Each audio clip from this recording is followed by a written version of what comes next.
Welcome. So these are the video solutions to help explain what was going on throughout the Factoring and Solving Quadratic Study Guide that we are using as preparation for your Algebra 2 course next school year. So when you look at that first section, our directions are focusing on the sum and difference of cubes patterns. So you want to make sure that you're familiar with those patterns certainly, and you have to focus on what the cube root of each of those values is. Cube root of x to the third and cube root of 1 will be the vital pieces that we need in order to factor these. So we have a small set of parentheses and a large set of parentheses. The cube root for each of those values is what we fill into that first small set for our binomial. For our second set of parentheses, my first position gets squared, that's x squared. Last position gets squared for last position, that's 1. We multiply those two values together to create the middle term, 1x. Certainly that is an invisible 1, so you have the option to leave it off. And then for your signs, observe the sign that you have on your original problem, that's a plus.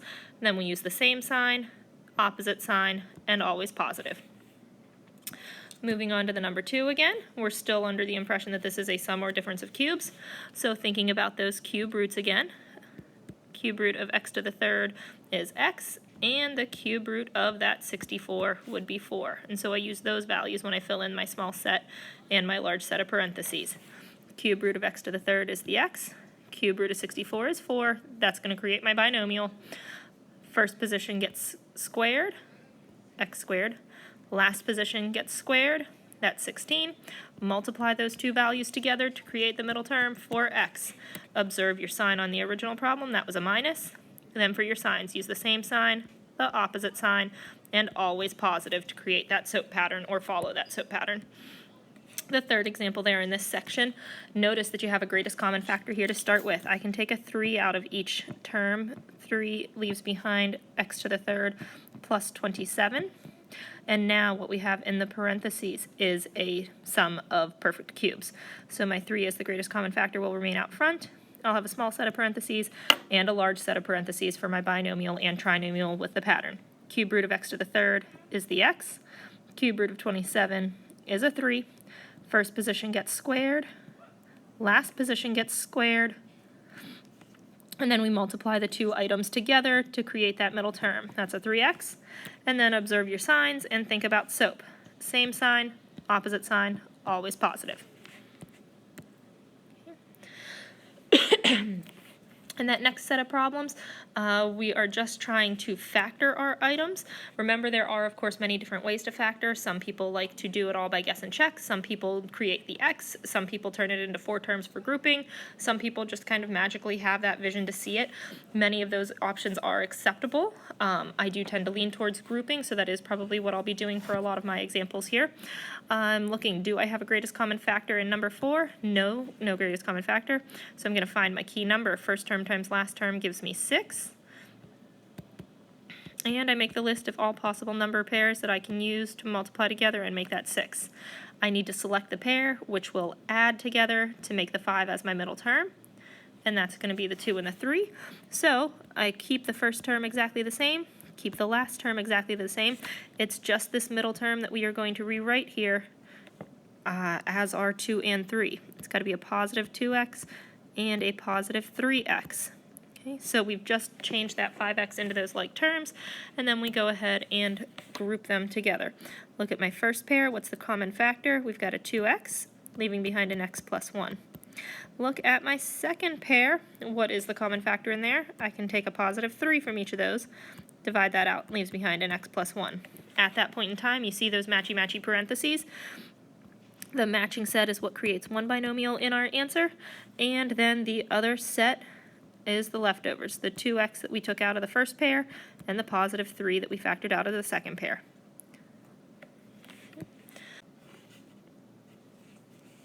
So when we look at that example number 5 here, I see 2 terms. I'm always going to start by asking myself if there is a greatest common factor. No, there is not a common factor between these 2 terms.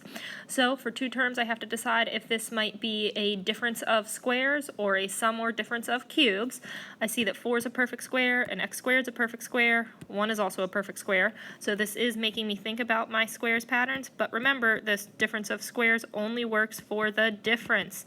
This is not a difference because we have a plus sign, so this is going to be prime. You cannot factor squares when they have a plus sign in the middle. On this example 6, then the next one over, is there a greatest common factor involved for all of these? Yes, all of those numbers can be divided by a 6. And as for my variables, I have an x and a y available to pull out of all of the terms.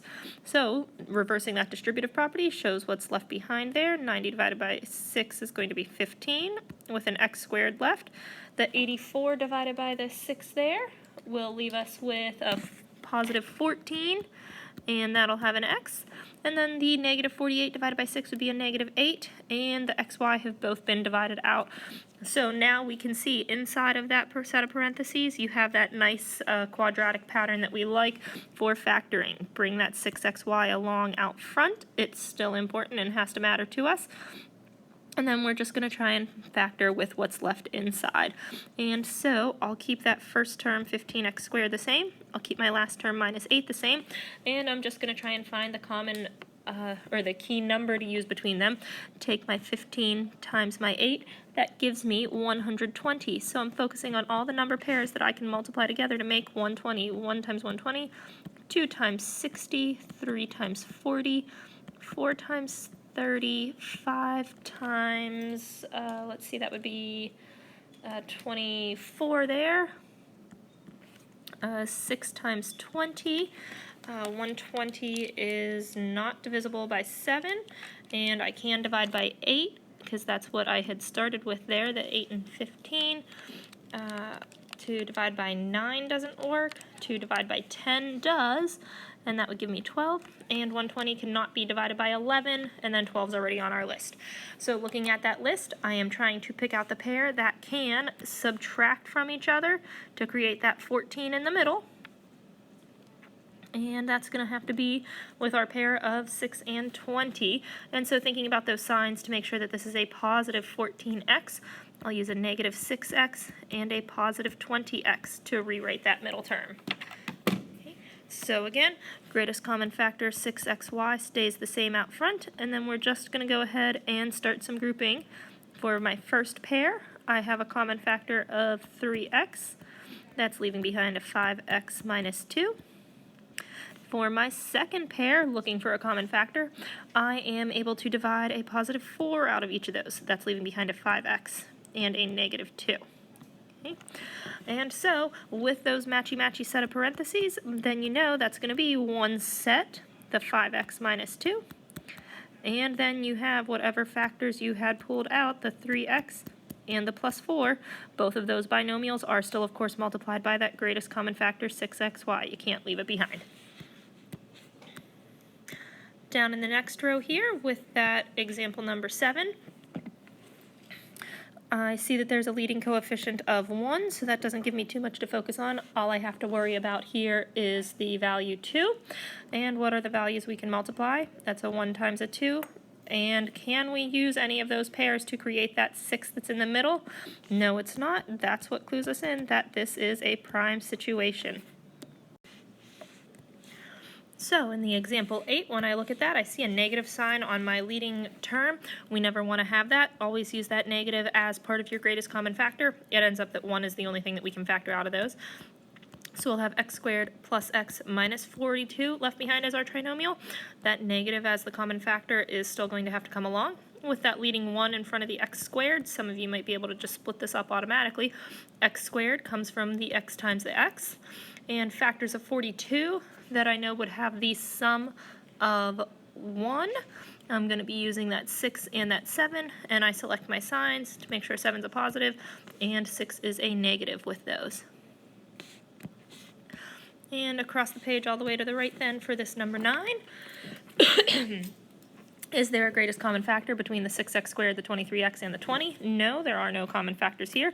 And so the 6 times the 20 then, to use as my pair, well, 6 times 20 is 120. And so I'm just going to go ahead and share that list of 120 that I had used on the problem up above it. Which pair in this list can I use that will add to each other to help me make that 23 term that I want in the middle?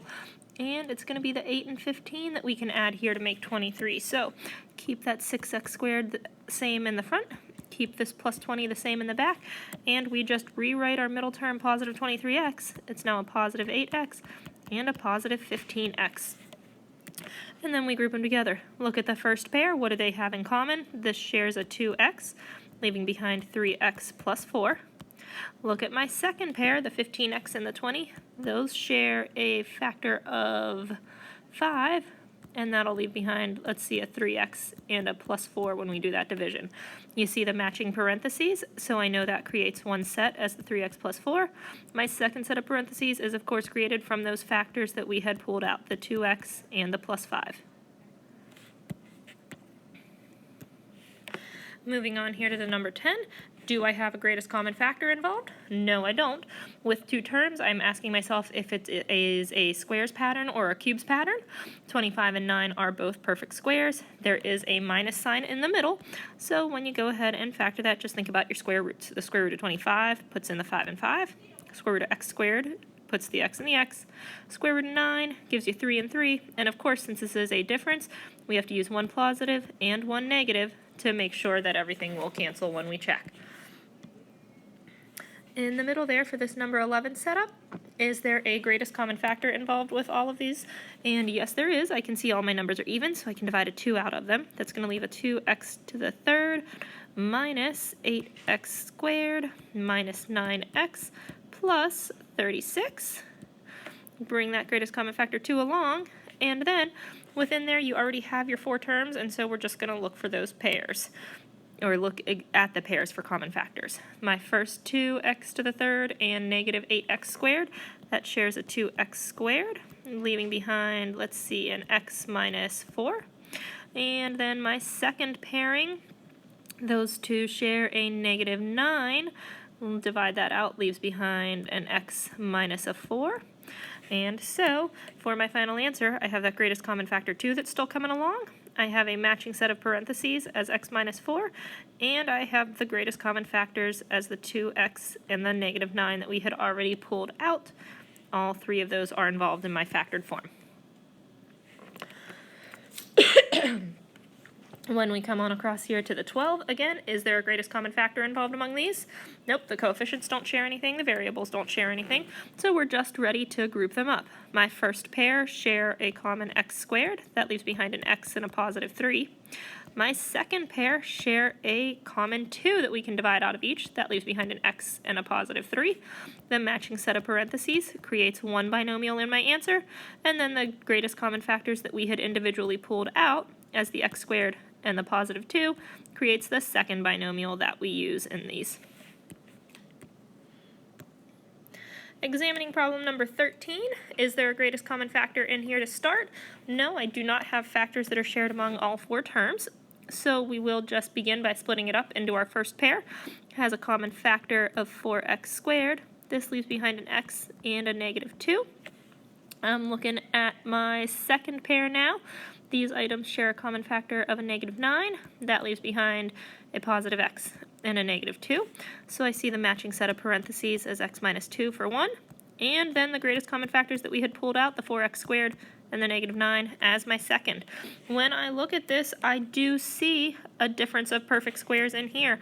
So that x minus 2 will carry along as it is. But that difference of squares is going to have to be split up into the 2 sets, just as we did on that number 10 above it. Square root of 4 is the 2, square root of x squared is the x, square root of 9 is the 3. One has to be a positive binomial, one has to be a negative binomial.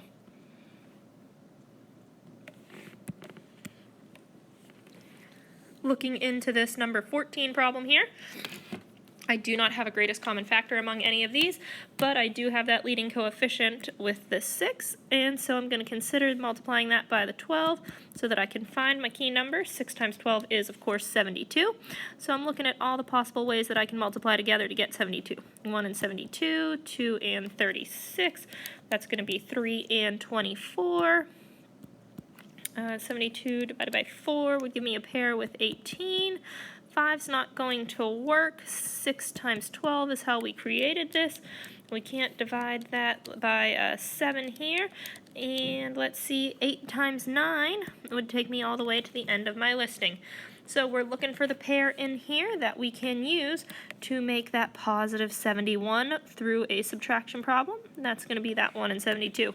So I keep my 6x squared at the front just the same, keep that minus 12 at the end just the same, and it's just this middle term that we're going to rewrite with the 1x and the 72x. Pick your signs to make sure this is a positive 71, so I'll use a negative 1 and a positive 72. And then you go ahead with your grouping. The first pair share a common x. Divide that out. This leaves us 6x minus 1. The second pair in here share the common factor of 12. Divide that out, and I'll be left behind with a 6x and a negative 1. I see those matching parentheses, so 6x minus 1 for my first set, and then the GCFs that we had pulled out as the x plus 12 for my second set. Neither of those can go further. And then the number 15. Is there a common factor involved in these three terms? No, there's nothing that we can divide them out by, but I do notice that there are two variables involved here. Don't let that worry you. As long as you can find that key number, you can still work through the rest of the problem. So I'm going to take my 8 at the front and 30 as the last term and multiply those together. 8 times 30 gives us 240. So we're going to make the list of all the numbers that we can multiply together to make 240. 1 times 240, 2 times 120, and 3 times 80, 4 times 60, 5 times 48, 6 times 40, 7 is not going to work here, and if I use 8 and 30, 9 doesn't work. 10 would be paired with 24, and 11 doesn't work. 12 would be paired up with 20, and then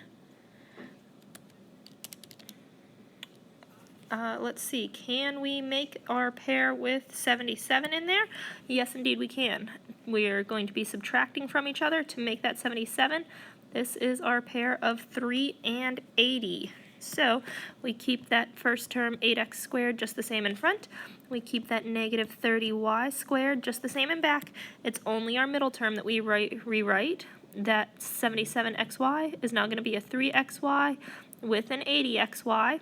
Keep those variables intact, exactly the same, and make sure you pick your signs appropriately.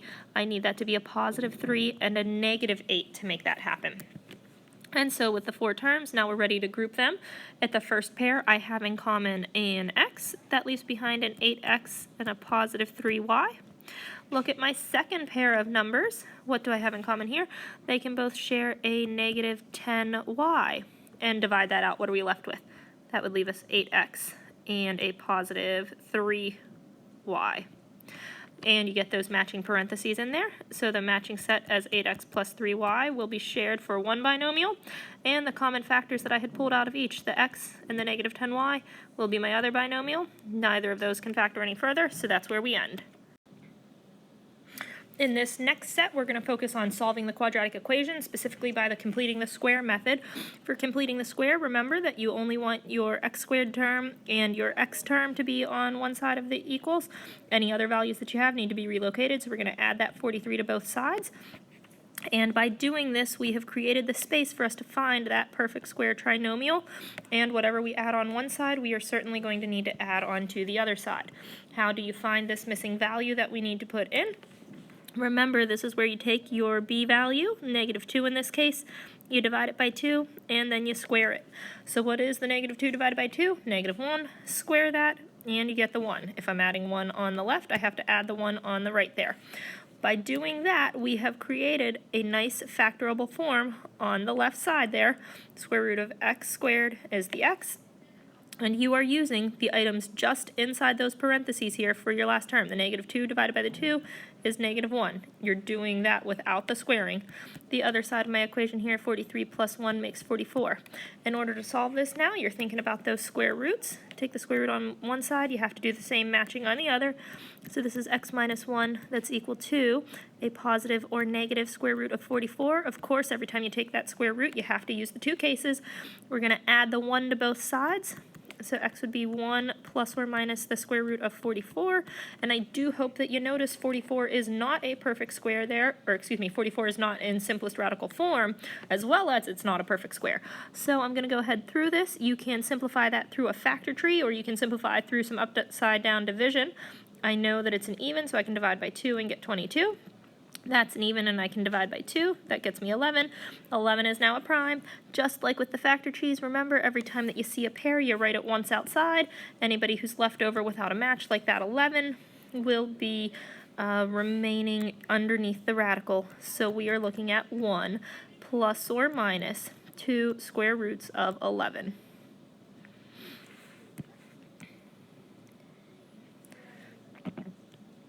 And then over to the number 17 there, we are set up in closer to the right pattern here. We've got the x squared and the x term on one side. The numbers are on the other side. However, I hope you notice the issue here. You've got this 4 in your A position. Remember, to complete the square, A is only allowed to be 1. If you have anything in that position, we're going to divide all terms by that A value. I'm getting x squared minus a half x. I'm going to leave my space to find out whatever it is that I'm going to need. This is now equal to 5/4, and of course, whatever I add to one side, I have to add to the other side. So your job is to take your b value, -1/2, and divide it by 2, then square it.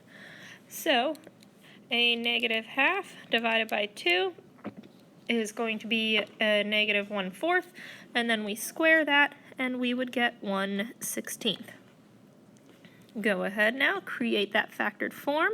So this is x minus a 4th, quantity squared, and you're going to have to get your common denominator in order to add those, your 5/4 and your 1/16. That will need to have a 16 denominator between both of those. So let's see, multiply 4 by 4 to get 16, 5 by 4 would be 20, so I am looking at 21/16 in this case. When we go ahead and add those values in like denominators, we're going to go ahead and take the square root on both sides here so that we can cancel out that exponent.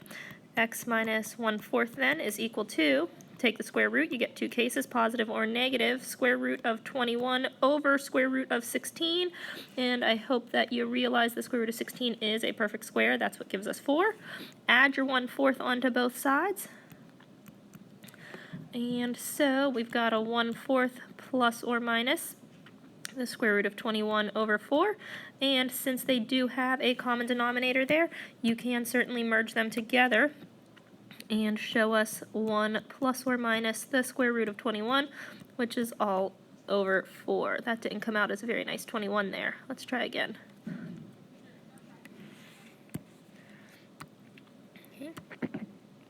The next set that we give you, we specify here that we want you to practice with that square root method. This is, of course, only eligible when you have an x squared term. If you have an x to the first power, it is not going to work with square roots. Here, my g squared is all alone, so I have to take the square root on one side, and what I do to one, I do to the other. Anytime you take the square root, you're going to get two cases of a positive or a negative. 15 does not have any other factors involved that would have a pairing in there. So nice and simple, there it is. On the 19 then, my m squared is not so close to being alone, so you have to get that into isolated position. Add that 10 to both sides. 3m squared would equal 48. Divide both sides by that coefficient so that you can get your m squared alone. M squared is equal to 16. You go ahead and take the square root on both sides so that you can cancel out that exponent. M is equal then to a positive or a -4 because you have to have two cases anytime you take the square root. On the back here, looking at number 20 and 21, these ones specify that we are using the quadratic formula for this. Most of you are pretty good about it, but just in case, x is equal to a -b plus or minus the square root of b squared minus 4ac, all divided by 2a. I do indeed hope that you remember every time you take one of those variables out, you have to replace it in parentheses to make sure you don't end up with any sign issues. To use the quadratic formula, of course, you need to have all three terms on one side and set the equation equal to 0, so 9x squared plus 4x minus 16 from both sides equals 0, so that now you can identify the a, the b, and the c in here. A is a 9, B is a 4, and C is the negative 16 that we are going to use. So we go ahead and start plugging that stuff in. Let's see, a negative 4 plus or minus the square root of our 4 squared minus 4 times 9 times negative 16, all divided by 2 times 9. So a negative 4 plus or minus then, and underneath the radical I'm thinking about that discriminant value. So let's see, 4 squared, and then our 4 times our 9 times our 16, that's going to be a positive. And I'm coming up with the square root of 592 here. This is going to be divided by 18, so I'm going to have to think if 592 can be simplified, and it does seem like an even, so we can certainly at least try that. I'm going to go ahead with some upside down division, starting with my lowest prime. It is divisible by 2 for 296. This is still an even, so divisible by 2 again. That'll be 148. Still an even, so that'll be divisible by 2 and leave me with 74. Divide by 2 again, and I've got 37, and 37 is a prime, so I come up with 2 pairs of 2's. So any value that has a pair gets written outside once. That's a 2 times a 2 then. Gives me 4 times the square root of 37 in that position. This is all divided by 18. And then remember, you're going to look at the heart of the problem. What value can we divide into all 3 of these terms? Not just reducing each fraction, but divide into each of them. You can divide a 2 out of all of them. So negative 4 divided by 2 is a negative 2. Plus or minus 4 divided by 2 is 2.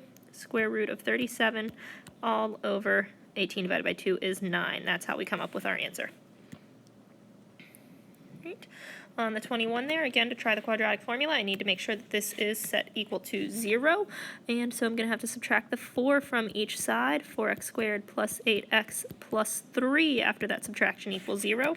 So we go ahead and identify A is 4, B is 8, C is 3, and we're going to start filling that stuff in.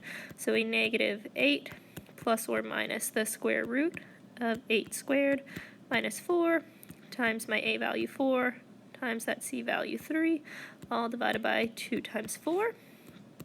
So let's see, a negative 8, and underneath the radical, 8 squared is a 64, and then a 4 times a 4 times a 3 is 48, so I'm looking at 64 minus 48 comes up with 16 under the radical to be divided by 8. I do know that 16 is a perfect square, so then I can think negative 8 plus or minus 4 divided by 8. And I'll move over this to the side here where I can have some more room.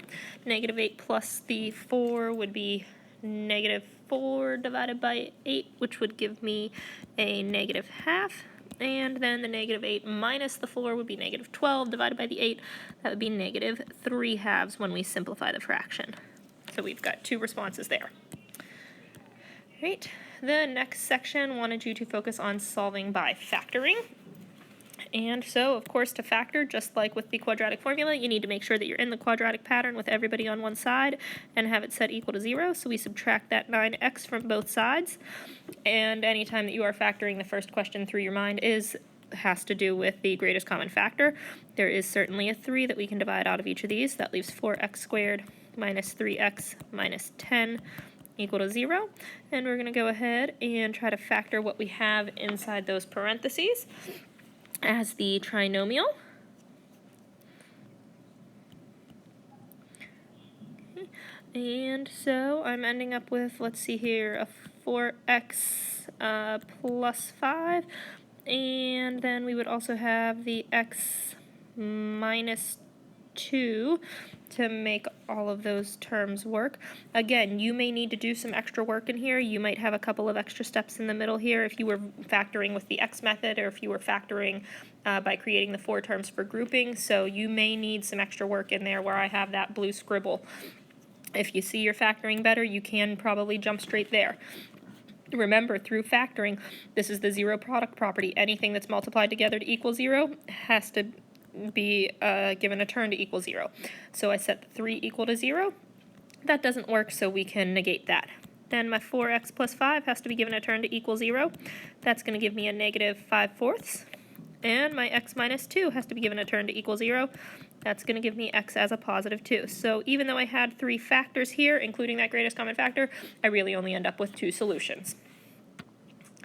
Coming over to this 23 here, again, trying to factor this.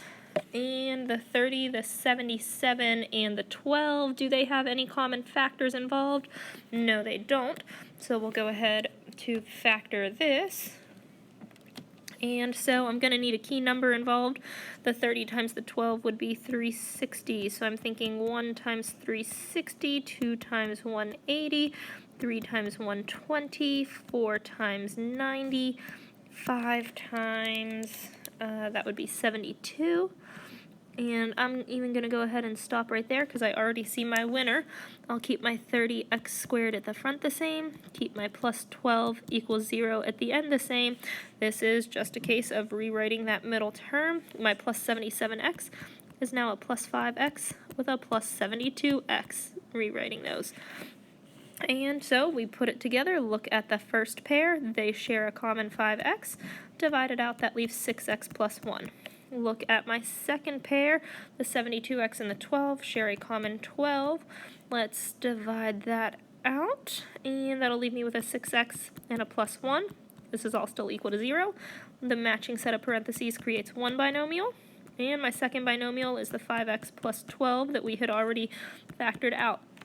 Again, my directions are to solve. It's all equal to 0, so I have to give the 6x plus 1 a term equal to 0. That would tell me that x is a negative 1/6.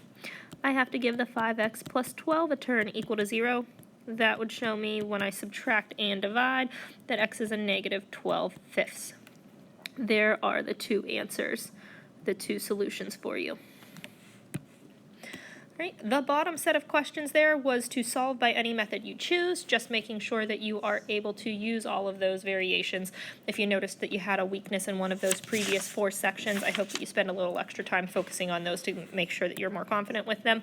The method that I'm going to use through these may not be the only one that's appropriate. There could be other suitable items. It just happened to be the first one that I saw.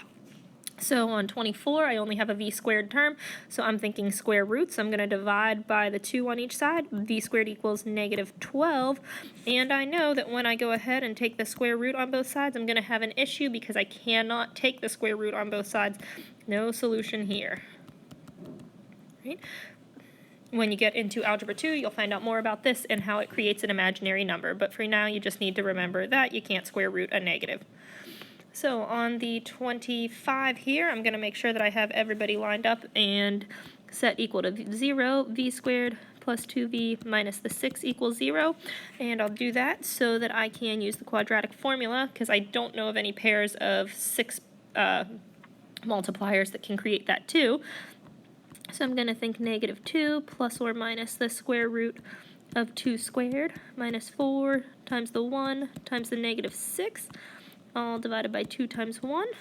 So focusing on those numbers, let's see, underneath the radical, 2 squared is a 4, and then my negative 4 times 1 times negative 6 is a positive 24, so this is sounding like a square root of 28, all divided by 2. And I do know that 28 has the ability to simplify, so I'll think about a little upside down division here. 28 divided by my smallest prime 2 leaves 14, divided by my smallest prime 2 leaves me with 7, and 7's a prime, so there I stop. Anything that I have written twice comes outside the radical in one appearance, 2 times the square root of 7 there, over 2. And remember, you want to examine the heart of the problem. Is there a value that I can divide all of these 3 by?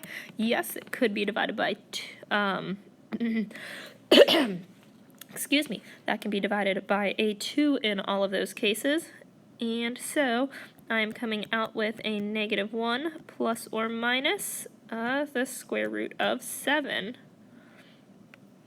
when we divide by those. Okay. All the way across here to 26. And so, again, I see this lined up nicely here with all terms on one side equal to 0. And thinking about 20, I can't find any factors of that which will make a 6.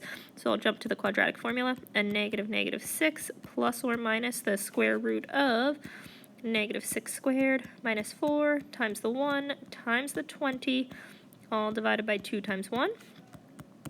So negative 6 out front means I'm thinking positive 6. And underneath the radical, I have a 36, and I am subtracting 80 from that, which puts me at a negative 44 over 2. And again, I hope you remember you cannot take the square root of a negative number. This would clue you in that you have no solution if you remember about that discriminant.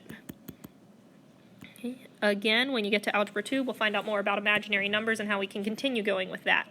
But for right now, we just want you to recognize the negative under the radical. So then on the 27 here, I see an x squared term with no other x's. So I'm going to get everything away from that and use my square roots. X squared would be equal to 61. Take the square root on both sides here. X is a positive or a negative 61. You can't simplify that any further. Just remember you use the two cases.